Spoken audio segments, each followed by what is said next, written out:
ഈ ഭൂമിയിൽ നിന്ന് മനുഷ്യൻ എന്ന സ്പീഷീസ് അപ്രത്യക്ഷമായാൽ കാൽപ്പനികമാകാം, അതിശയോക്തിപരമാകാം. സപ്പോസ് അങ്ങനെ സംഭവിച്ചു എന്നിരിക്കട്ടെ, ഈ ഭൂമിയിലുള്ള ഒരു ജീവജാലങ്ങൾക്കും ഒന്നും സംഭവിക്കില്ല. അപ്പൊ യഥാർത്ഥത്തിൽ ഇവിടെ ഒരു സംഘർഷം നടക്കുന്നത് പ്രകൃതിയുടെ നൈതികത, പ്രകൃതിയുടെ സന്തുലനത്തിന് വേണ്ടിയുള്ള നൈതിക ഭാവവും കമ്പോളത്തിന്റെ ആർത്തിയും തമ്മിലുള്ള സംഘർഷമാണ് കാലാവസ്ഥ വ്യതിയാനത്തിന്റെ അടിത്തറ. ശാസ്ത്ര വിവരമല്ല ശാസ്ത്രബോധം, ശാസ്ത്ര അറിവല്ല ശാസ്ത്രബോധം. കേൾക്കുന്നുണ്ടോ?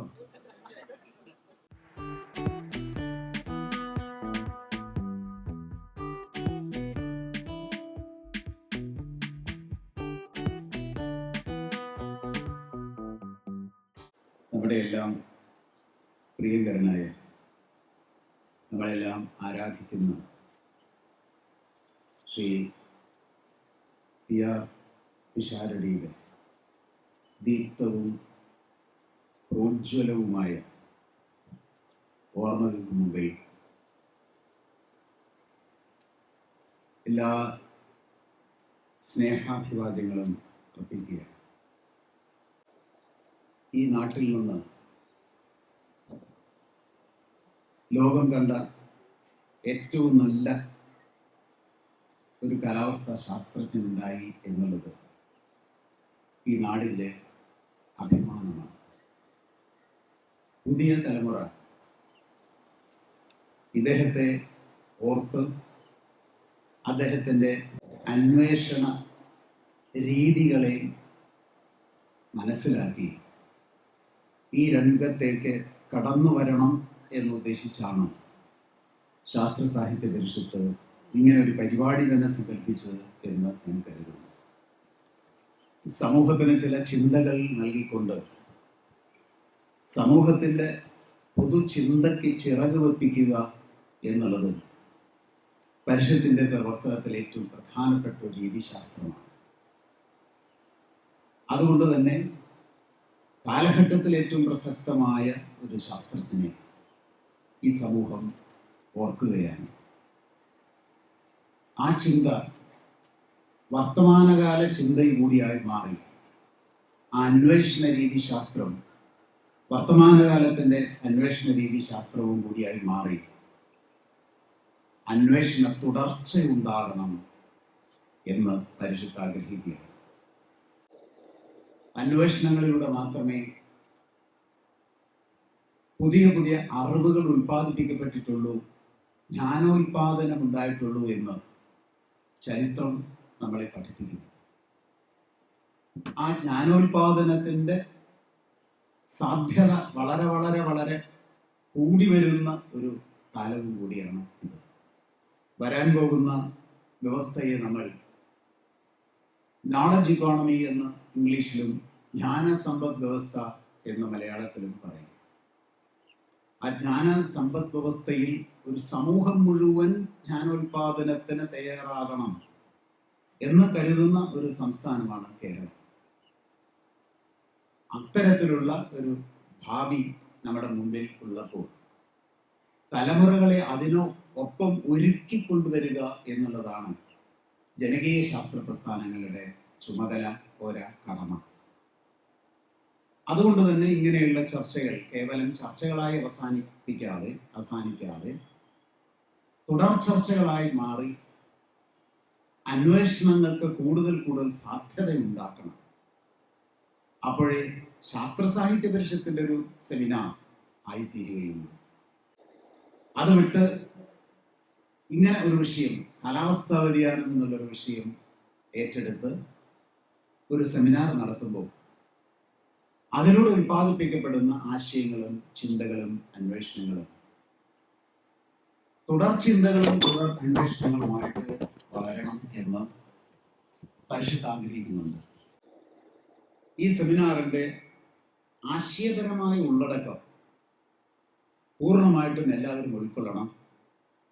അതിൽ പ്രധാനമായി രണ്ട് വശങ്ങളുണ്ട്. ഒന്ന് കാലാവസ്ഥാ വ്യതിയാനത്തിന്റെ ശാസ്ത്രം, അത് ഇതിനു ശേഷം അതിവിദഗ്ധനായിട്ടുള്ള സാറ് അവതരിപ്പിക്കും. അതിന് മുന്നോടിയായിട്ടോ അല്ലെങ്കിൽ അതിന് ശേഷമോ മനസ്സിലാക്കേണ്ടത് അതിൻ്റെ രാഷ്ട്രീയമാണ്. അത് വളരെ പ്രധാനപ്പെട്ടതാണ്. അതിൻ്റെ ചില വശങ്ങൾ ഞാനും അവതരിപ്പിക്കാൻ ശ്രമിക്കാം. ഇത് രണ്ടും ചേർന്നുകൊണ്ട് രാഷ്ട്രീയ ശാസ്ത്രീയ അന്വേഷണങ്ങളാണ് തുടർന്നുണ്ടാവേണ്ടത്. കാരണം ലോകത്തിൽ ഏറ്റവും വലിയ പ്രശ്നം എന്താ എന്ന് ചോദിച്ചാൽ ഇന്ന് കാലാവസ്ഥാ വ്യതിയാനമാണ്.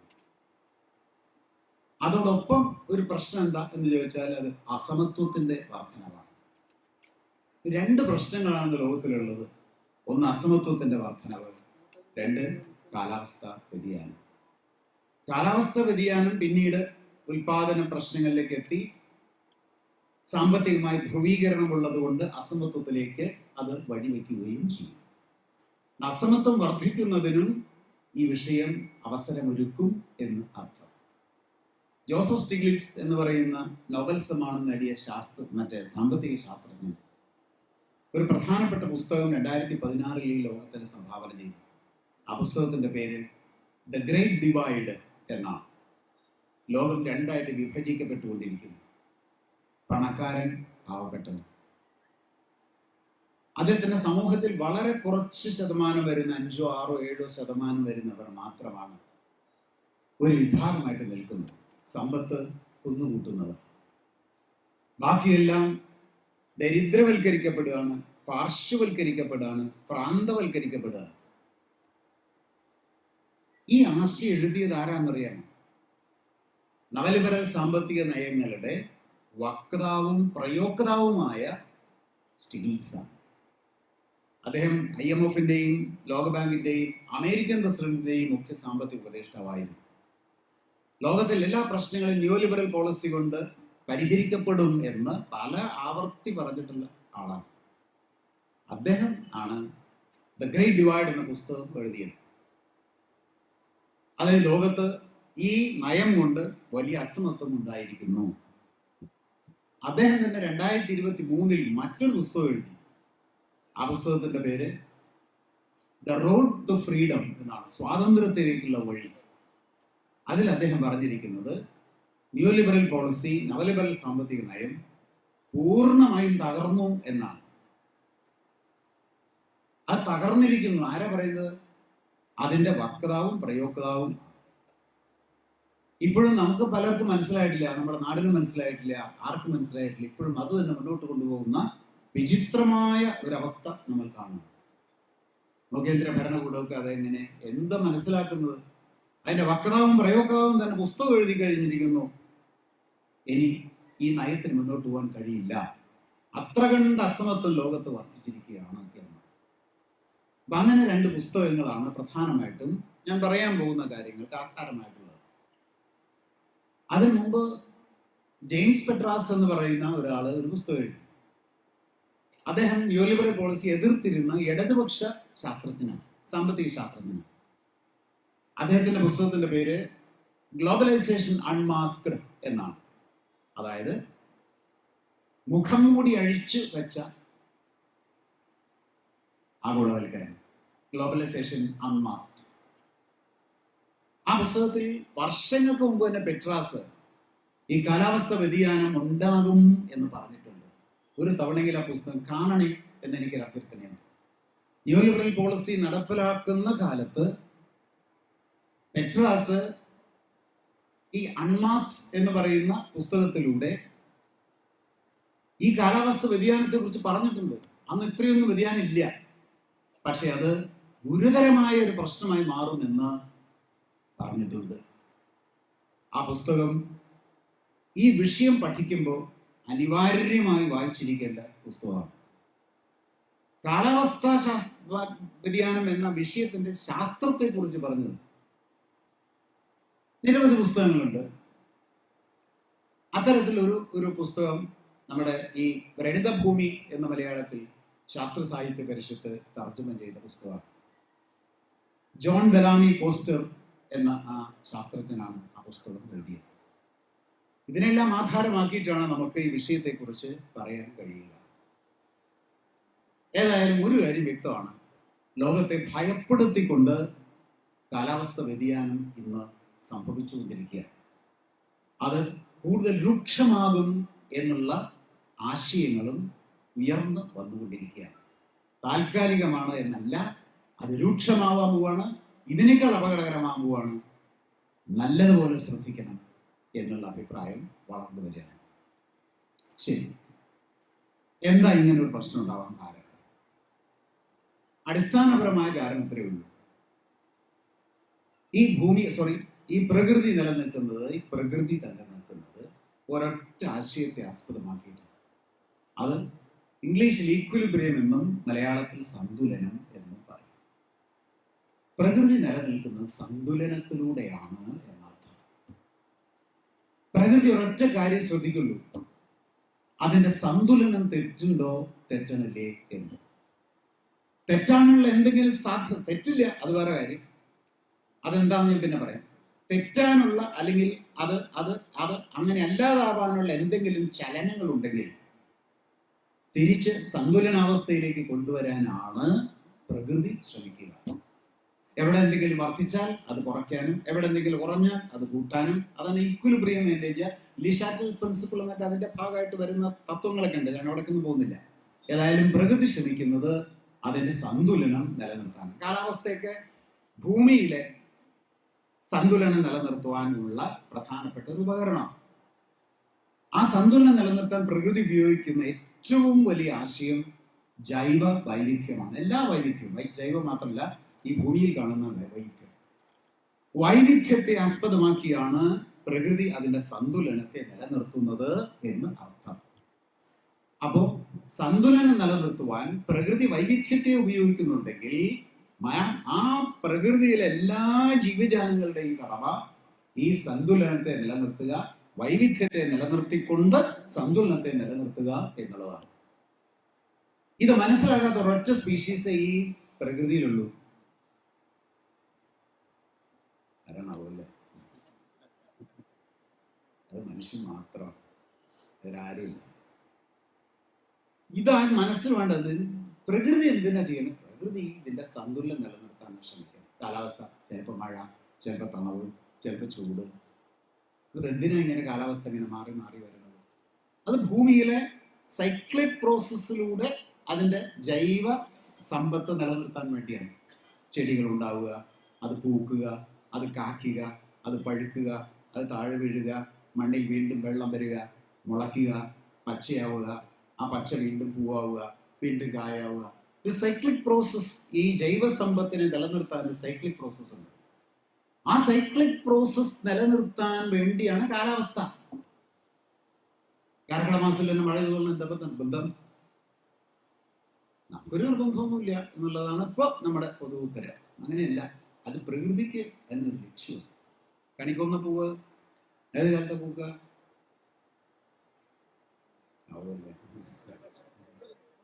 ഏപ്രിലല്ലേ? അതായത് വിഷുക്കാലത്ത് എന്ന് പറയാ. അതിന് വിഷു ആണോ എന്നൊന്നും അറിയില്ല, അതവിടെ പൂത്ത് ഉണ്ടെന്ന് പറയും. നമ്മൾ പറയും വിഷുക്കാലത്താ പൂക്കാന്ന്. കണിക്കൊന്നോട് ചോദിച്ചാൽ അതിനത് വിഷു ഒന്നും അതിനറിയില്ല, പക്ഷെ അത് പൂക്കും. ഇപ്പോ അത് ജനുവരി മാസത്തിലും ഡിസംബർ മാസത്തിലും പൂത്ത് നിൽക്കുക. അപ്പൊ അതെന്താ കാരണം? അതാണ് അവിടുത്തെ പ്രധാനപ്പെട്ട വിഷയം. ഇനി അത് കാണുമ്പോൾ നമ്മൾ പൊതുവിൽ ധരിക്കുക കണിക്കൊന്ന പൂവിന്റെ ഒരു പ്രത്യേകത അത് എന്നാണ്. ഒരു സംശയം വേണ്ട, കണിക്കൊന്നൊക്കെ ആ മാറ്റം ഉണ്ടെങ്കിൽ നമ്മുടെ ശരീരത്തിലും ആ മാറ്റം ഉണ്ടാവും. ഒരു തർക്കവും വേണ്ട, ഒരു സംശയമില്ല. സയൻസ് അതാണ്. കാലാവസ്ഥ കൊണ്ട് ഒരു ചെടിക്ക് മാത്രം മാറ്റം വരുന്നതല്ല, എല്ലാ ജീവജാലങ്ങൾക്കും അതിനനുസരിച്ച് മാറ്റം ഉണ്ടാവും. യഥാർത്ഥ കാലാവസ്ഥ കൊണ്ട് നമ്മൾ ഞാറ്റുവേല എന്നൊക്കെ പറയും, അതൊക്കെ അനുസരിച്ചുണ്ടാകുന്ന കാലാവസ്ഥയിലൂടെ ഈ മണ്ണിലുള്ള ജൈവ വൈവിധ്യത്തിന്റെ ഈക്വിലിബ്രിയത്തെ നിലനിർത്തി സമ്പന്നമാക്കാൻ പ്രകൃതി ശ്രമിക്കുമ്പോൾ അത് മനസ്സിലാവാതെ അതിലിടപെടുന്നവർ അതിനെ തകർക്കാൻ ശ്രമിക്കുകയാണ്. അത് മനുഷ്യൻ മാത്രമാണ്. ഞാനൊരു ചെറിയ ഒരു സ്റ്റേറ്റ്മെന്റ് നോക്കൂ, തെറ്റുണ്ടെങ്കിൽ പറഞ്ഞോളൂ, ഞാൻ തിരുത്താൻ തയ്യാറാണ്. ഈ ഭൂമിയിൽ നിന്ന് മനുഷ്യൻ എന്ന സ്പീഷീസ് അപ്രത്യക്ഷമായാൽ കാൽപ്പനികമാകാം, അതിശയോക്തിപരമാകാം. സപ്പോസ് അങ്ങനെ സംഭവിച്ചു എന്നിരിക്കട്ടെ, ഈ ഭൂമിയിലുള്ള ഒരു ജീവജാലങ്ങൾക്കും ഒന്നും സംഭവിക്കില്ല. തർക്കണ്ടോ? ഇല്ല. പക്ഷേ മനുഷ്യനല്ലാത്ത ഏതെങ്കിലും ഒരു സ്പീഷീസ് ഈ ഭൂമുഖത്ത് നിന്ന് അപ്രത്യക്ഷമായാൽ അത് ഗുരുതരമായി ബാധിക്കുന്നത് മനുഷ്യനായിരിക്കും. എന്താ എൻ്റെ അർത്ഥം? മനുഷ്യന്റെ കടമയാണ് ഒരു സ്പീഷീസ് പോലും ഈ ഭൂമുഖത്ത് നിന്ന് അപ്രത്യക്ഷമാകരുത്. പ്രകൃതിദത്തമായി അപ്രത്യക്ഷമാകുന്നുണ്ടാവാം, അത് പോകും, അത് പ്രകൃതി ചെയ്യുന്നതാണ്. പക്ഷെ മനുഷ്യന്റെ ഇടപെടൽ കൊണ്ട് ഒരു സ്പീഷീസ് ഈ ഭൂമുഖത്ത് നിന്ന് പോകരുത്. അതാണ് ജൈവ വൈവിധ്യത്തെ കുറിച്ച് നമുക്കുണ്ടാകേണ്ട ഏറ്റവും വലിയ സങ്കല്പം. ആ വൈവിധ്യം എന്റെ കേരളത്തിൽ മാത്രം 3000 മില്ലിമീറ്റർ മഴ, തൊട്ടപ്പുറത്ത് കിട്ടുന്നുണ്ടോ? ഇല്ലല്ലോ. കർണാടകത്തിൽ കിട്ടുന്നുണ്ടോ? ഇല്ലല്ലോ. എന്റെ കേരളത്തിൽ മാത്രം? കേരളത്തിൽ 3000 മില്ലിമീറ്റർ മഴ പ്രകൃതി പെയ്യിക്കുന്നത് കേരളത്തിന്റെ ജൈവ സമ്പത്തിന്റെ സന്തുലനം നിലനിർത്താൻ വേണ്ടിയാണ്. ഇവിടെ അത്രയും ബയോഡൈവേഴ്സിറ്റി ഉണ്ട്, മൈക്രോ ഓർഗാനിസംസ് ഉണ്ട്, സസ്യങ്ങളുണ്ട്, ജീവികളുണ്ട്, മനുഷ്യരുണ്ട്. വളരെ സമ്പന്നമായൊരു ഒരു ജൈവ ആവാസ വ്യവസ്ഥ ആണ് കേരളത്തിന്റെ. ആ വലിയ ജൈവ ആവാസ വ്യവസ്ഥയ്ക്ക് ആവശ്യമായ ഓക്സിജനും വെള്ളവും ഒക്കെ ഉണ്ടാവണമെങ്കിൽ അവിടെ അതനുസരിച്ച് വെള്ളം ഉണ്ടാവണം, അതിനോടനുസരിച്ച് മഴ പെയ്യണം. മഴ ഒരു ദിക്കിൽ പെയ്യിക്കുന്നത് ഇതെല്ലാം പ്രകൃതി ആ ഭാഗത്തെ വൈവിധ്യത്തെ സംരക്ഷിക്കാൻ വേണ്ടിയിട്ടാണ്. അപ്പൊ അതുകൊണ്ട് ഞാൻ നല്ലപോലെ മനസ്സിൽ വേണം, ഈ ഭൂമിയിൽ നിന്ന് മനുഷ്യന്റെ ഇടപെടലിലൂടെ ഒരു സ്പീഷീസും അപ്രത്യക്ഷമാകരുത്. പ്രകൃതി പലതിനെ അപ്രത്യക്ഷമാക്കും. അതെന്തിനു വേണ്ടിയാ? സന്തുലനം നിലനിർത്താൻ വേണ്ടി, കാലത്തിനനുസരിച്ച് സന്തുലനം നിലനിർത്താൻ വേണ്ടിയാണ്. പക്ഷെ മനുഷ്യൻ ഇടപെട്ടുകൊണ്ട് ഒരു സ്പീഷീസ് ഈ ഭൂമുഖത്ത് നിന്ന് അപ്രത്യക്ഷമാകരുത് എന്ന് ഈ ഭൂമുഖത്ത് ജീവിക്കുന്ന എല്ലാ മനുഷ്യർക്കും ബോധ്യമുണ്ടാവണം. അതില്ല ഇപ്പോൾ എന്നുള്ളതാണ് പ്രശ്നം. അപ്പൊ അതുകൊണ്ട് സ്വാഭാവിക ഒരു ചോദ്യം മനസ്സിലുണ്ടാവും, മനുഷ്യൻ എന്താണ് അപ്പൊ ചെയ്യുന്നത് എന്ന്. ശരിക്കുള്ള ഉത്തരം ഞാൻ പറയാം. ശരിയാണോ എന്നെനിക്കറിയില്ല, അങ്ങനെ പറയാമോ എന്ന് എനിക്കറിയില്ല. പ്രകൃതിയുടെ സന്തുലനത്തെ തെറ്റിക്കുവാനുള്ള ഇടപെടലുകളാണ് മനുഷ്യൻ നടത്തുന്നത്. എന്തൊക്കെയാണെന്ന് ഞാൻ പറയാം. അപ്പോൾ മനുഷ്യൻ പ്രകൃതിയുടെ സന്തുലനത്തെ തെറ്റിക്കാൻ ശ്രമിക്കുകയും പ്രകൃതി സന്തുലനത്തെ നിലനിർത്താൻ ശ്രമിക്കുകയും ചെയ്യുമ്പോൾ കാലാവസ്ഥാ വ്യതിയാനം ചർച്ച ചെയ്യുന്ന വേളയിൽ ഒരു സംഘർഷത്തെക്കുറിച്ച് മനസ്സിൽ വേണം. അത് പ്രകൃതി സന്തുലനത്തെ നിലനിർത്തുവാനുള്ള ശ്രമവും,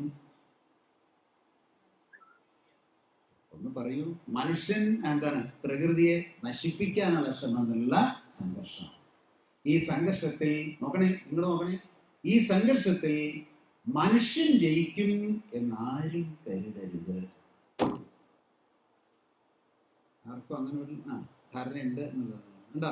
നെവർ. ഒരു സംശയമില്ല. പ്രകൃതി മനുഷ്യൻ എന്ന സ്പീഷീസിനെ പോലും ഇവിടെ നിന്ന് അപ്രത്യക്ഷമാക്കിക്കൊണ്ടായാൽ പോലും സന്തുലനത്തെ നിലനിർത്താൻ ശ്രമിക്കും. അതെന്റെ സയൻസ്.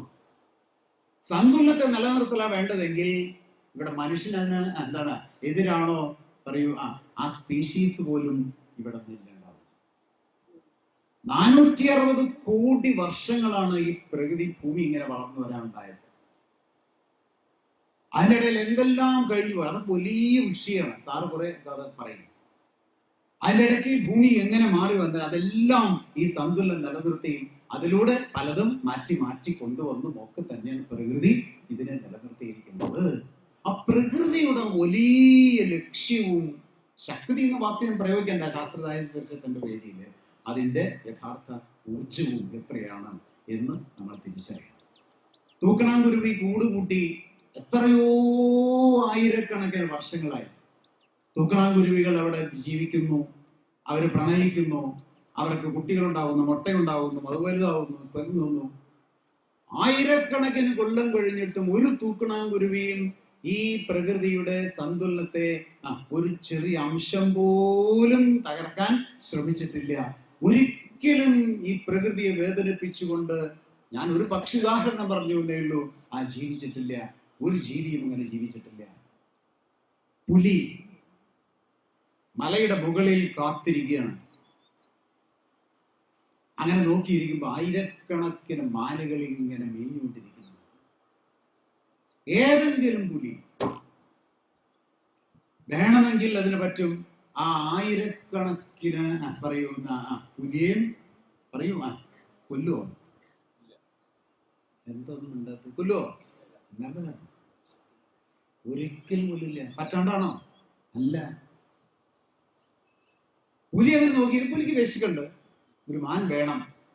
പുലി ഇങ്ങനെ നോക്കി നോക്കി നോക്കി നോക്കി നോക്കി നോക്കി നോക്കി നോക്കി അവസാനം പുലിയുടെ കണ്ണിൽ ഒരു മാൻ പെടും. ആ മാനിന്റെ പിറകെയാണ് ഇതിന്റെ ഓട്ടം. തൊട്ടടുത്ത് മാൻ നിൽക്കണ്ടെങ്കിൽ ഒന്നും അറിയില്ല. ആ ഒറ്റെണ്ണം കണ്ണിൽ വരുന്ന മാൻ ഏതാണോ അതിന്റെ പിറകെ തന്നെ പോയി അതിനെ പിടിച്ച് ഭക്ഷിക്കും. പ്രകൃതിയാണ്. അത് കഴിഞ്ഞാലോ ഈ മാനുകളുടെ ഇടയിൽ കൂടെ അത് തിരിച്ചു വന്ന് പാറയുടെ മുകളിൽ കയറി നാവൊക്കെ നനച്ച് അങ്ങനെ പ്രകൃതിയെ സംരക്ഷിക്കാൻ ശ്രമിക്കുന്നു. പക്ഷെ മനുഷ്യനതല്ല. മനുഷ്യരെല്ലാം നശിപ്പിക്കുവാനുള്ള വലിയ ശ്രമം നടത്തുക. ശരി, എന്നും മനുഷ്യൻ എങ്ങനെയായിരുന്നോ? അല്ല. ഏതോ ഒരു കാലഘട്ടത്തിന് ശേഷമാണല്ലോ അത് കൂടി തുടങ്ങിയത്. ആ കാലഘട്ടത്തെ വേണമെങ്കിൽ കൃത്യമായി ഡിമാർക്കേറ്റ് ചെയ്യാൻ പറ്റില്ലെങ്കിലും ഇൻ ജനറൽ വ്യവസായ വിപ്ലവത്തിന് ശേഷമാണ്. പണം എന്നുള്ളത് വേണ്ട, കുറച്ചുകൂടി നല്ല വാക്ക്, ഇങ്ങനത്തെ ഒരു വേദിയിലുള്ള നല്ല വാക്ക്, കമ്പോളം എന്നുള്ളത്. കമ്പോളം നമുക്കെല്ലാം ആവശ്യമാണ്. ഏത് കർഷകനും കമ്പോളം ഉണ്ടെങ്കിൽ ജീവിക്കാൻ പറ്റുള്ളൂ. പക്ഷെ കമ്പോളത്തിന്റെ രൗദ്രഭാവം പോരാ, കമ്പോളത്തിന്റെ ഭീവത്സഭാവം, ആ ഭാവം എന്ന് സമ്പദ് വ്യവസ്ഥയ്ക്കുള്ളിൽ ഉടലെടുക്കുവാൻ തുടങ്ങിയോ അന്ന് പരിസ്ഥിതി ഭീഷണി നേരിട്ട് തുടങ്ങി. ഇതാണ് അതിന്റെ അടിത്തറ. ഈ പ്രശ്നത്തെ എങ്ങനെ നമുക്ക് പരിഹരിക്കാം, ഈ പ്രശ്നത്തെ എങ്ങനെ നമുക്ക് അഭിമുഖീകരിക്കാം, എങ്ങനെ അതിനെ പ്രതിരോധിക്കാം, അതിന് ഉത്തരത്തിലേക്ക് ഞാൻ വരുന്നു. അതുകൊണ്ട് കമ്പോളത്തിന്റെ രൗദ്രഭാവം, കമ്പോളം എന്നല്ല, മൗലിക അർത്ഥത്തിൽ കമ്പോളം നമുക്ക് എല്ലാവർക്കും ആവശ്യമാണ്. അങ്ങനെ സമ്പദ് വ്യവസ്ഥയ്ക്ക് നിലനിൽക്കുള്ളൂ. പക്ഷെ പരിസ്ഥിതി സന്തുലനം നിലനിർത്തിക്കൊണ്ടുള്ള കമ്പോളമൊക്കെ സാധ്യമാണ്. പക്ഷേ മുതലാളിത്തത്തിന്റെ വളർച്ചയുടെ ഒരു ഘട്ടത്തിൽ, സ്വതന്ത്ര മാർക്കറ്റിന്റെ വളർച്ചയുടെ ഒരു ഘട്ടത്തിൽ എല്ലാം കമ്പോളാധിഷ്ഠിതമാണ് എന്ന് ചിന്തിച്ച അന്നു മുതൽ പ്രകൃതി ഭീഷണി നേരിട്ട് തുടങ്ങുക. അവിടെയാണ് അതിന്റെ അടിത്തറ എന്ന് നമ്മൾ തിരിച്ചറിയണം. ആ അടിത്തറയിൽ നിന്നുകൊണ്ട് ആ സമ്പദ് വ്യവസ്ഥയുടെ വളർച്ച നമ്മൾ പരിശോധിക്കുമ്പോൾ ന്യൂലിബറൽ പോളിസി എന്ന് പറയുന്ന 70കളിൽ ലോകത്ത് നടപ്പിലാക്കിയ നവലിബറൽ സാമ്പത്തിക നയങ്ങൾ പ്രകൃതിയെ വല്ലാതെ വേദനിപ്പിച്ചിട്ടുണ്ട് എന്ന് നമ്മൾ തിരിച്ചറിയണം. എന്താ കാരണം? നവലിബറൽ നയങ്ങൾ പ്രാധാന്യം നൽകുന്നത്, നവലിബറൽ നയങ്ങളിൽ പ്രധാനപ്പെട്ടത് പ്രകൃതിയോ തൊഴിലോ ഭക്ഷണ വസ്തുവോ ഒന്നുമില്ല. ന്യൂലിബറൽ പോളിസിയിൽ ഏറ്റവും പ്രധാനപ്പെട്ടത് ഫിനാൻസ് ക്യാപിറ്റലാണ്, ധനമൂലധനമാണ്. ഈ പൊളിറ്റിക്സ് മനസ്സിലാവാതെ ഈ വിഷയത്തെ അഡ്രസ് ചെയ്യാൻ നമുക്ക് കഴിയില്ല. അവൻ ന്യൂലിബറൽ പോളിസി പറയുന്ന ഏറ്റവും പ്രധാനപ്പെട്ട കാര്യം ഫിനാൻസ് ക്യാപിറ്റലിനെ വളർത്തണം എന്നുള്ളതാണ്. സ്വാഭാവികമായിട്ടൊരു ചോദ്യം മനസ്സിലുണ്ടോ, എന്താണ് ഈ സംഭവം എന്ന്? മൂലധനം പലതരത്തിലുണ്ട്. പണ്ട് മൂലധനത്തിന്റെ പ്രധാനപ്പെട്ട ലക്ഷ്യം ഉൽപ്പാദിപ്പിക്കലാണ്. അന്നതെ കൊല്ലംകോട്ടേക്ക് ഞങ്ങൾ ആലത്തൂരിൽ നിന്ന് വരുമ്പോൾ എന്തു മനോഹരമായ 2 ഭാഗവും പാടങ്ങൾ, ഞങ്ങളുടെ നാട്ടിലൊന്നും കാണാൻ പറ്റാത്ത. അവിടെ കാറ് പതുക്കെ ഒന്ന് സ്പീഡ് കുറച്ചാണ് ഞങ്ങൾ വന്നത്. എന്തിനാ? ഇതൊന്നും കാണാൻ, അവിടെ ഇറങ്ങി ആസ്വദിക്കാൻ സമയമില്ല. ഇവിടെ നല്ല അത്ര മനോഹരമായ, അവിടെ മൂലധനം മുടക്കിയിരുന്ന ഒരു കാലമുണ്ട്. ഉൽപാദനം, കൃഷി, അതിലൂടെ ധാരാളം പച്ചപ്പ്, അതിലൂടെ അന്തരീക്ഷത്തിലെ കാർബൺ ഡൈ ഓക്സൈഡിനെ കുറയ്ക്കാനുള്ള സാഹചര്യം അങ്ങനെയൊക്കെ ഉണ്ടായിരുന്നു. ആ മൂലധനത്തിന്റെ പേരാണ് ഉൽപാദന മൂലധനം, മലയാളത്തിൽ പ്രൊഡക്റ്റീവ് ക്യാപിറ്റൽ എന്ന് ഇംഗ്ലീഷ്. മൂലധനത്തിന്റെ ലക്ഷ്യം ഉൽപ്പാദിപ്പിക്കലാണ്. എന്താ ഗുണം? ഒരു ഗുണം ഉൽപ്പന്നം ഉണ്ടാവും, രണ്ടാമത്തെ ഗുണം എന്താ? ഭക്ഷണം ഉണ്ടാവും, മൂന്നാമത്തെ ഗുണം എന്താ? തൊഴിലുണ്ടാവും. അപ്പൊ ഉൽപാദന മൂലധനം ഉൽപാദന മേഖലയിൽ നിക്ഷേപിക്കുന്നു, തൊഴിലുണ്ടാവുന്നു, ഭക്ഷണം ഉണ്ടാവുന്നു, പച്ചനിറം ഉണ്ടാകുന്നു, അന്തരീക്ഷത്തിൽ കാർബൺ ഡൈ ഓക്സൈഡ് കുറയാനുള്ള സാഹചര്യം ഉണ്ടാകുന്നു, ഓക്സിജൻ അന്തരീക്ഷത്തിലേക്ക് വരാനുള്ള സാഹചര്യം ഉണ്ടാകുന്നു, മണ്ണിൽ ധാരാളം വെള്ളം ഉണ്ടാകുന്നു, മണ്ണ് ഈർപ്പമുള്ളതാകുന്നു, മണ്ണിന്റെ പോറോസിറ്റി നിലനിൽക്കുന്നു, മനസ്സിലായ? സുഷിരങ്ങളുള്ള അവസ്ഥ, പോറോസിറ്റി നിലനിൽക്കുന്നു, അതായത് വാട്ടർ ഹോൾഡിംഗ് കപ്പാസിറ്റി നിലനിൽക്കുന്നു, മണ്ണിന്റെ ജൈവാംശം നിലനിൽക്കുന്നു, മണ്ണിലുള്ള എല്ലാ തരത്തിലുള്ള പോഷകങ്ങളും അതുപോലെ തന്നെ നിലനിൽക്കുന്നു, ഈക്വിലിബ്രിയം എല്ലാം നിലനിൽക്കുന്നു. അതിലൂടെ ഓരോ ചെടികളും നമുക്ക് തരുന്ന പഴങ്ങളും കായ്കളും ധാരാളം മിനറൽസും അതുപോലെ തന്നെ നമുക്ക് ആവശ്യമുള്ള ഘടകങ്ങളും ഉള്ളതായി വരുന്നു. അതെല്ലാം നമ്മൾ ഭക്ഷിക്കുമ്പോ അടുത്ത വാക്ക് പറയാനാണ്, നമ്മൾ ഭക്ഷിക്കുമ്പോ നമ്മുടെ ശരീരത്തിനും സന്തുലിതമായ ഒരവസ്ഥയുണ്ടാകുന്നു. അങ്ങനെ സന്തുലിതമായ അവസ്ഥ നമ്മുടെ ശരീരത്തിനുണ്ടാകുമ്പോൾ ശരീരത്തിന് പ്രതിരോധ ശേഷി ഉണ്ടാകുന്നു. പ്രതിരോധ ശേഷി ഉണ്ടാകുമ്പോൾ രോഗങ്ങൾ വരാത്ത ഒരവസ്ഥ ഉണ്ടാകുന്നു. അങ്ങനത്തെ ഒരവസ്ഥയിൽ കായികക്ഷമത വർദ്ധിക്കുന്നു. മനുഷ്യ വിഭവം ഏറ്റവും കൂടുതൽ ഉണ്ടാക്കപ്പെടുന്നു. മാനവ വിഭവത്തിന്റെ ഉപയോഗം വളരെ ശാസ്ത്രീയമാണെങ്കിൽ ആ മാനവ വിഭവത്തിന്റെ ഉപയോഗം മറ്റൊരു സാമൂഹിക മൂലധനമായി മാറുന്നു. അങ്ങനെ സൈക്ലിക്കായി ഈ പ്രൊഡക്റ്റീവ് ക്യാപിറ്റൽ പ്രകൃതിയെ നിലനിർത്തിക്കൊണ്ട്, പ്രകൃതിയുടെ ഉൽപ്പന്നങ്ങളെ സമ്പന്നമാക്കിക്കൊണ്ട്, മനുഷ്യനെയും സമ്പന്നമാക്കിക്കൊണ്ട് മുന്നോട്ട് പോയി. ഇതാണ് പഴയ കഥ. അവിടെ പല പല പ്രശ്നങ്ങളുണ്ട്. അതൊക്കെ വേറൊരു രീതിയിൽ പറയേണ്ടതാണ്. ഈ ഒരൊറ്റ പോയിന്റിൽ മാത്രമേ ഞാൻ പോകുന്നുള്ളൂ. അവിടെ എല്ലാം ബാക്കിയുള്ള എല്ലാം മനുഷ്യരെല്ലാം ചൂഷണം ചെയ്യപ്പെടാതിരുന്നു എന്നൊന്നും ഞാൻ പറയുന്നില്ല. അതൊക്കെ അവിടെ ഉണ്ട്. അത് ഞാൻ വേറെ വിഷയമാണ്, ഇപ്പൊ പറയുന്നില്ല. ശരി. അപ്പൊ അങ്ങനെ നിൽക്കുന്ന ഒരു കാലത്താണ് ഈ പറയുന്ന ഫിനാൻസ് ക്യാപിറ്റൽ എന്നുള്ള സങ്കല്പം ഉണ്ടാകുന്നത്. ഇത് മനുഷ്യനിർമ്മിതമാണ്, പൂർണ്ണമായി മനുഷ്യനിർമ്മിതമാണ്. ഫിനാൻസ് ക്യാപിറ്റലിന്റെ പ്രത്യേകത മൂലധനത്തെ അദൃശ്യമാക്കുകയാണ്. ശ്രദ്ധിച്ചാലേ മനസ്സിലാവുള്ളൂ. അത് മൂലധനത്തെ അദൃശ്യമാക്കുകയാണ്, മൂലധനത്തെ അമൂർത്തമാക്കുകയാണ്. എന്ന് പറഞ്ഞാൽ മൂലധനം നമുക്ക് കാണാം. ഇവിടെ എന്ത് കണ്ടു? പാടത്ത് നെല്ല് നിൽക്കുന്നു. അത് മൂലധനം അവിടെ നിക്ഷേപിച്ചു. മനുഷ്യന്റെ കായികക്ഷമതയും മാനവവിഭവവും അവിടെ നിക്ഷേപിച്ചു. വിഷ്വലാണ്, ദൃശ്യമാണ്, മൂർത്തമാണ്. ഇവിടെ ഇങ്ങനെ പാടങ്ങൾ നിറഞ്ഞു നിൽക്കുന്നു. അത് സമൂഹത്തെ നന്നാക്കിയെടുക്കുന്നു. പക്ഷേ ഫിനാൻസ് ക്യാപിറ്റൽ കാണാൻ പറ്റില്ല. ഫിനാൻസ് ക്യാപിറ്റൽ മനസ്സിലാക്കാൻ പറ്റില്ല. ഇങ്ങനൊരു വേദിയിൽ പോലും അതെന്താന്ന് ഇപ്പോഴും മനസ്സിലാവാത്തവരുണ്ട്. അതായത് പ്രധാനപ്പെട്ട ഒരു വാക്കാണ് ഞാൻ പറയുന്നത്. മൂലധനം ദൃശ്യവും മൂർത്തവുമായിരുന്നിടത്ത് നിന്ന് അദൃശ്യവും അമൂർത്തവുമായി മാറുകയാണ്.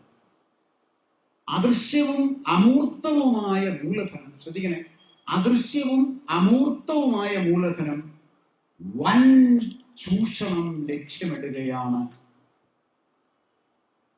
ആരോട് പറയുന്നത് കേൾക്കുന്നുണ്ടോ? മൂലധനത്തിന്റെ തീക്ഷ്ണത വർദ്ധിക്കുന്നു എന്നാണ് പലരും പറയുന്നത്. ശരിയാണ്. തീക്ഷ്ണത എന്തിനു വേണ്ടിയിട്ടുള്ള തീക്ഷ്ണതയാണ് എന്നുള്ളതാണ് വിഷയം. അവിടെയാണ് ഞാൻ നേരത്തെ പറഞ്ഞത്, അതിന്റെ ചൂഷണ ശക്തി വർദ്ധിക്കുകയാണ്. അദൃശ്യമായ മൂലധനം, അമൂർത്തമായ മൂലധനം, ഫിനാൻസ് ക്യാപിറ്റൽ എന്താണെന്ന് വെച്ചാൽ കൃത്യമായി ഉത്തരം പറയാൻ പറ്റുന്നവർ ഇതില് 10% ഉണ്ടാവില്ല, ഉറപ്പ്. എന്താണെന്ന് മനസ്സിലായിട്ടില്ല. അതാണ് എന്താണെന്ന് മനസ്സിലായിട്ടില്ല. അത് മനസ്സിലാക്കിക്കാനുള്ള ശ്രമ പരിഷത്തുകൾ നടത്തുന്നത് ശ്രദ്ധിച്ചാൽ മനസ്സിലാവും. ആ മൂലധനം അദൃശ്യമാണ്, അമൂർത്തമാണ്. അത് തീക്ഷ്ണമായ ചൂഷണത്തിന് സാധ്യതയുള്ളതാണ്. ആ മൂലധനം നോക്കൂ. ആ മൂലധനം എന്തുകൊണ്ട് അമൂർത്തമായി, എന്തുകൊണ്ട് പിന്നെ അദൃശ്യമായി? അത് പ്രവർത്തിക്കുന്നത് മണ്ണിലല്ല. അത് പ്രവർത്തിക്കുന്നത് ആ മൂലധനം പ്രവർത്തിക്കുന്നത് ഓഹരി കമ്പോളത്തിലും റിയൽ എസ്റ്റേറ്റ് മേഖലയിലുമാണ്.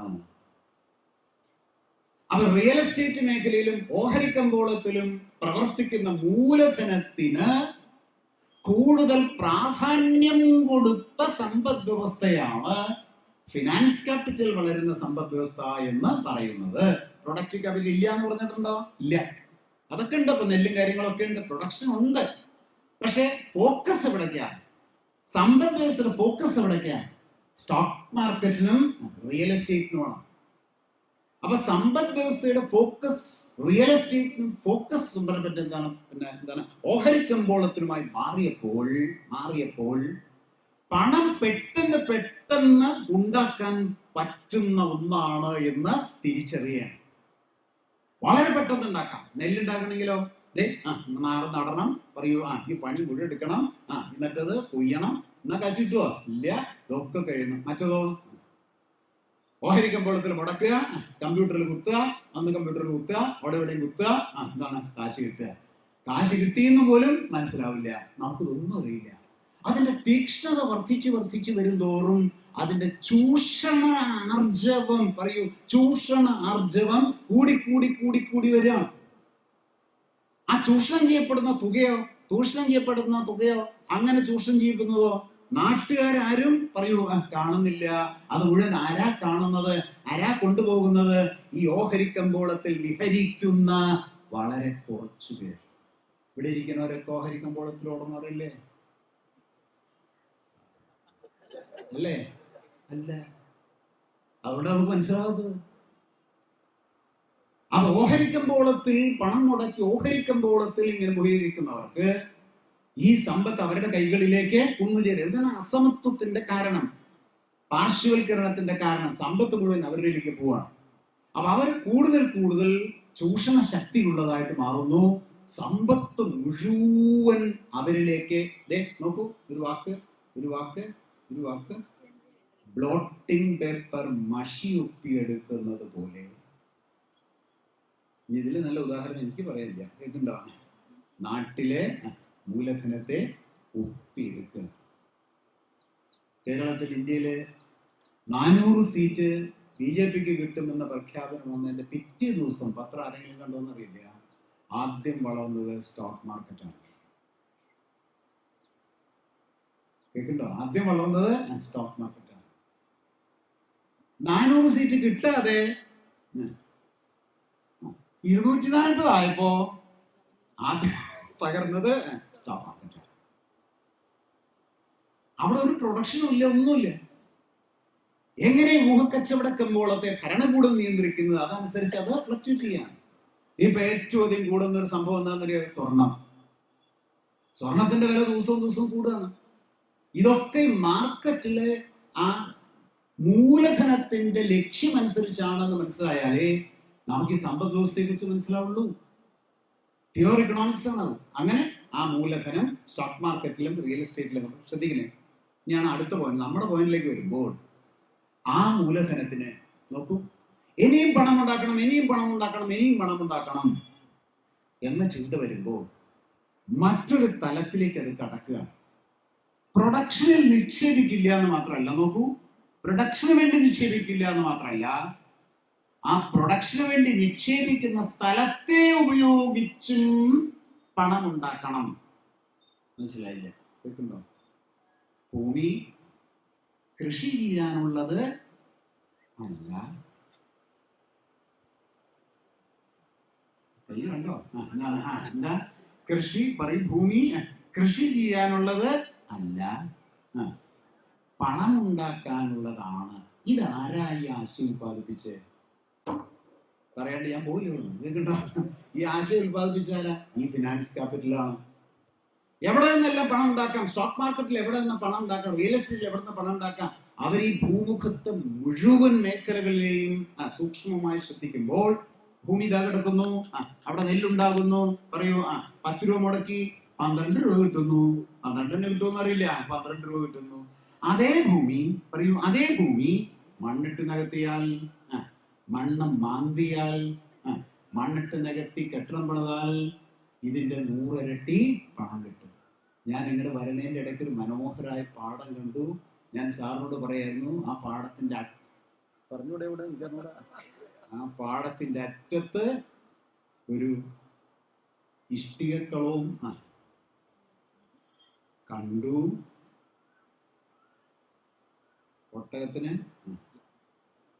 മനസ്സിലായി തല വയ്ക്കാൻ കൊടുത്ത പോലെ 2 കൊല്ലം കഴിഞ്ഞ് കൊല്ലങ്കോട്ടേക്ക് വരാൻ ഭാഗ്യമുണ്ടെങ്കിൽ ചിലപ്പോ അതിന്റെ എണ്ണം കൂടും, പാടം കൂടും.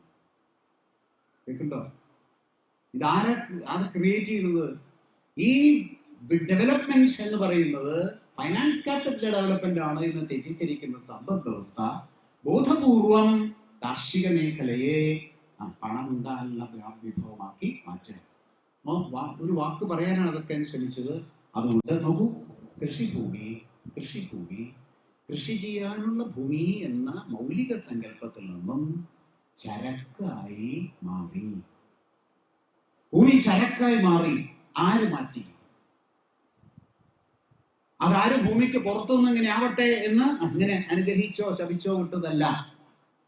ഇവിടെ മൂലധനത്തിന്റെ പ്രത്യേകത കൊണ്ട് ഇത് ചരക്കായിട്ട് മാറി. ഇന്ന് ഭൂമി ചരക്കാണ്, വെള്ളം ചരക്കാണ്, വിണ്ണ് ചരക്കാണ്, എല്ലാം ചരക്കാണ്. ഒന്നുകൂടി കേട്ടോളൂ, മനുഷ്യനും പറയൂ എന്താണ് ചരക്കായി മാറിക്കൊണ്ടിരിക്കുകയാണ്. അതിൻ്റെയാണ് നമ്മൾ കാണുന്ന പ്രശ്നങ്ങളൊക്കെ. പണം മാത്രം മുന്നിൽ. അപ്പൊ അതുകൊണ്ട് ഭൂമിയും മണ്ണും എല്ലാം ചരക്കായി മാറിയ ഒരു സന്ദർഭത്തിൽ നോക്കൂ, കാർഷിക മേഖല തകരുന്നു. കാർഷിക മേഖല തകരുന്നു എന്ന് മാത്രമല്ല, ആവാസ വ്യവസ്ഥകളുടെ സന്തുലനം തെറ്റാവുന്ന പ്രശ്നങ്ങൾ ഉണ്ടാവുകയാണ്.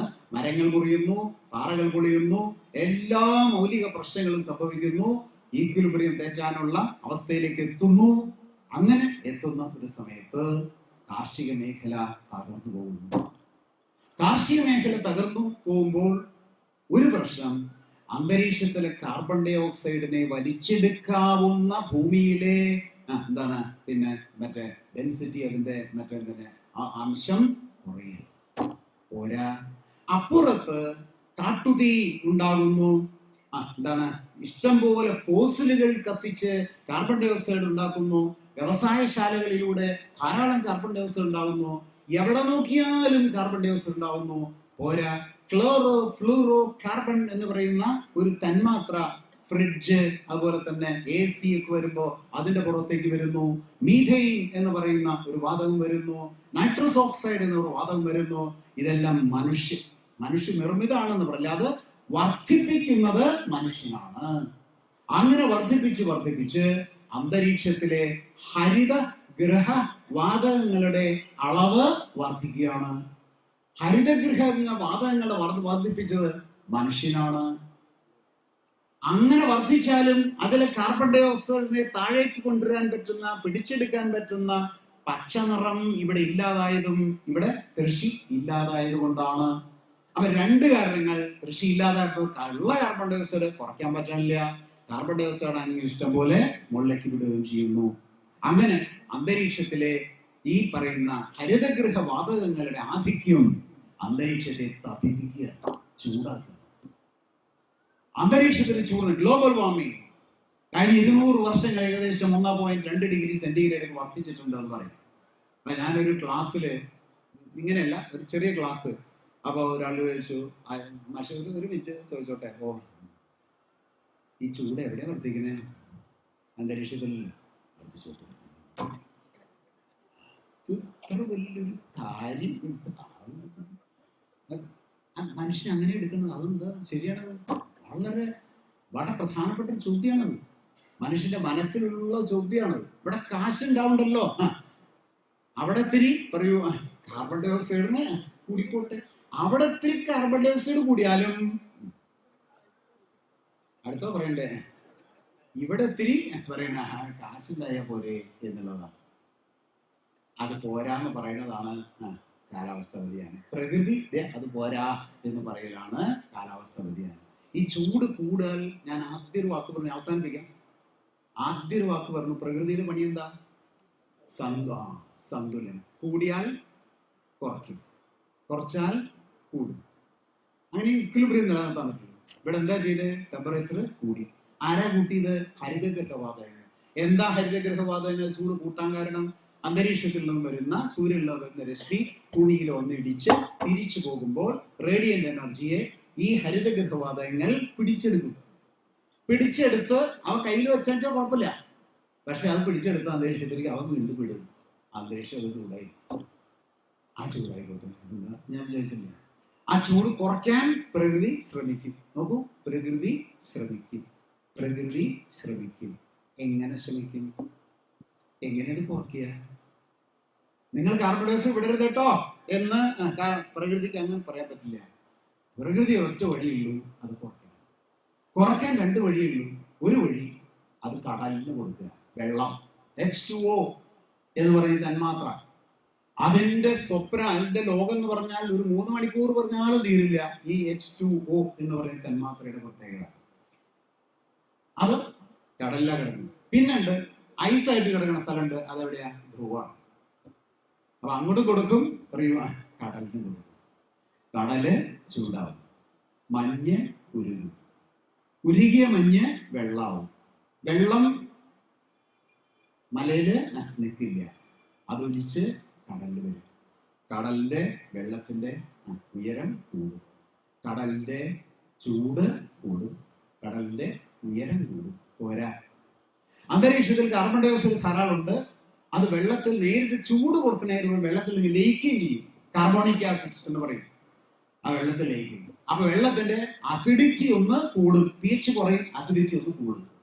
ആ വെള്ളം എന്തൊക്കെ നിങ്ങളുടെ മനസ്സിലുണ്ടാവട്ടെ. വെള്ളം 3, 1 ഉയരം കൂടുന്നു, 2 എന്താണ് pH, അതായത് അതിന്റെ അസിഡിറ്റി കൂടുന്നു, 3 അത് മറ്റെന്താണ് അതിന്റെ അളവ് കൂടും. ഇത് ഉണ്ടാക്കുന്ന പ്രത്യാഘാതങ്ങളാണ് ചുഴലിക്കാറ്റും കൊടുങ്കാറ്റും ഒക്കെ. ഇത് കർക്കിടക മാസത്തിലാണോ? ആണോ? പറയൂ, എന്താണ് ചിങ്ങമാസമാണോ? തിരുവാതിര ഞാറ്റുവേല ആണോ എന്നൊന്നും നോക്കിയല്ല ഈ ചൂട് കടലിന് എടുക്കുന്നത്. അതുകൊണ്ട് ഈ കാലം ഒന്നും നോക്കിയല്ല മഴ പെയ്യുന്നത്. തോന്നിയതുപോലെ മഴ പെയ്യുമ്പോൾ ഈ സൈക്ലിക് പ്രോസസ്സ് തെറ്റും. സൈക്ലിക് പ്രോസസ്സ് തെറ്റുമ്പോൾ എല്ലാ സന്തുലനവും തെറ്റും. ബാക്കി വളരെ വിശദമായി സാറ് ഇവിടെ പറയുമ്പോൾ ജൈവ വൈവിധ്യമാണ് അതിന് ഏറ്റവും ബേസ്. അതിനനുസരിച്ചാണ് പ്രകൃതി നിലനിൽക്കുന്നത്. ഞാൻ പറഞ്ഞ പോയിന്റ്, ഈ അവസ്ഥയിലേക്ക് നമ്മളെ എത്തിച്ചത് ഒറ്റ വാക്കാണ്, കമ്പോള. അപ്പൊ യഥാർത്ഥത്തിൽ ഇവിടെ ഒരു സംഘർഷം നടക്കുന്നത് പ്രകൃതിയുടെ നൈതികത, പ്രകൃതിയുടെ സന്തുലനത്തിന് വേണ്ടിയുള്ള നൈതിക ഭാവവും കമ്പോളത്തിന്റെ ആർത്തിയും തമ്മിലുള്ള സംഘർഷമാണ് കാലാവസ്ഥ വ്യതിയാനത്തിന്റെ അടിത്തറ. ഈ സംഘർഷമാണ് കമ്പോളത്തിന്റെ ആർത്തി. അവിടെ നമ്മൾ ചെയ്യേണ്ട ഏറ്റവും പ്രധാനപ്പെട്ട കാര്യം, സന്തുലിതമായൊരു സമ്പദ് വ്യവസ്ഥയ്ക്ക് വേണ്ടി ജനത നിലനിൽക്കണം. സമത്വപൂർണമായൊരു സമ്പദ് വ്യവസ്ഥയ്ക്ക് വേണ്ടി നിലനിൽക്കണം.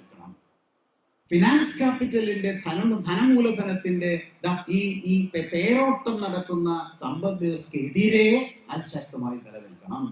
ഗ്ലോബലൈസേഷൻ എന്താണെന്ന് ചോദിച്ചാൽ ഒറ്റ വാചകത്തിൽ ഇങ്ങനെ പറയാം, it is nothing but, globalisation is nothing but dictatorship of the finance capital. ധനമൂലധനത്തിന്റെ സർവാധിപത്യമാണ് ആഗോളവൽക്കരണം. അതപ്പോൾ ഇനി പാളീസായി കിടക്കുന്നു എന്ന് പറയുന്നു. ഒന്നുകൂടി കേട്ടോളൂ. പരിശുദ്ധായതുകൊണ്ട് നമ്മൾ ഓർക്കണം, മൂർത്തമായതിൽ നിന്ന് ഞാൻ പറയില്ല, പറയൂ, അമൂർത്തമായതിലേക്ക്, ദൃശ്യമായതിൽ നിന്ന് അദൃശ്യമായതിലേക്ക് വരാൻ പോകുന്നത് ജ്ഞാനസമ്പദ് വ്യവസ്ഥ. ഞാൻ പറഞ്ഞു, ജ്ഞാനസമ്പദ് വ്യവസ്ഥയാണ്. അതിലെ മൂലധനം ഇതുപോലുമല്ല. ഫിനാൻസ് ക്യാപിറ്റലിനേക്കാൾ ശക്തിയുള്ള, അതിനേക്കാൾ അദൃശ്യമായ, അതിനേക്കാൾ അമൂർത്തമായ നോളജ് ക്യാപിറ്റലിലേക്ക് നമ്മൾ വന്നുകൊണ്ടിരിക്കുകയാണ്.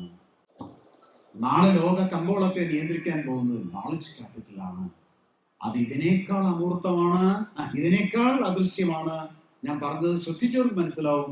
ഇതിനേക്കാൾ ചൂഷണ ശക്തിയുള്ളതാണ്, ഇതിനേക്കാൾ പണം ഉണ്ടാക്കുവാനുള്ള ആർജവമുള്ളതാണ്. പ്രകൃതിയെ മുഴുവൻ പണം ഉണ്ടാക്കിയാലും അടങ്ങില്ല എന്ന മൂലധനത്തിന്റെ ആർത്തി വരാൻ പോകുന്ന ഒരു കാലഘട്ടത്തിന്റെ സംക്രമണ അവസ്ഥയിലാണ്, ട്രാൻസിഷൻ സ്റ്റേറ്റിലാണ് നമ്മൾ ഇരിക്കുന്നത്. അതുകൊണ്ട് കൃഷി ചെയ്ത് പച്ചപ്പുണ്ടാക്കി, ധാരാളം ഉണ്ടായി, നമുക്ക് കാലാവസ്ഥയെ തിരിച്ചു പിടിക്കാം എന്ന് കരുതരുത്. അതിന്റെ അർത്ഥം അത് ചെയ്യരുത് എന്നാണോ? അല്ല, അത് വളരെ പ്രധാനപ്പെട്ടത്.